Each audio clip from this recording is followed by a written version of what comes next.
સરબજીતસિંહ ભારતી, રણવીરસિંહ ભારતી અને સુનિલ પાંડે નામના 3 શખ્સોએ ફેસબુક પર મહિલાના નામે ખોટું આઈડી બનાવી અમદાવાદના ઓઢવના 48 વર્ષીય પુરુષને હની ટ્રેપમાં ફસાવી 15 લાખની છેતરપિંડી આચરી હતી. આરોપીઓએ નિરજુ નાકરાણી નામનું નકલી ફેસબુક આઈડી બનાવી ફરિયાદીને પ્રેમજળમાં ફસાવ્યો અને પોતે મોડેલ હોવાનું કહી ફરિયાદીને લગ્નની લાલચ આપી વિશ્વાસ કેળવ્યો અને ફ્લાઇટની ટિકિટ અને અન્ય બહાના હેઠળ ફરિયાદી પાસેથી અંદાજે 13.50 લાખ રૂપિયા પડાવ્યા હતા.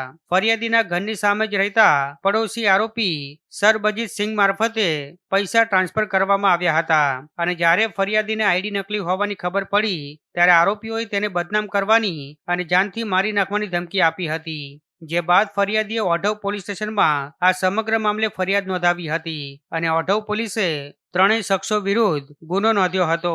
ત્યારે આખરે ઓઢવ પોલીસે આરોપીઓ પાસેથી 5 લાખ રોકડ સહિતનો મુદ્દામાલ કબજે કરી ત્રણેય આરોપીઓની ધરપકડ કરી વધુ તપાસ હાથ ધરી છે.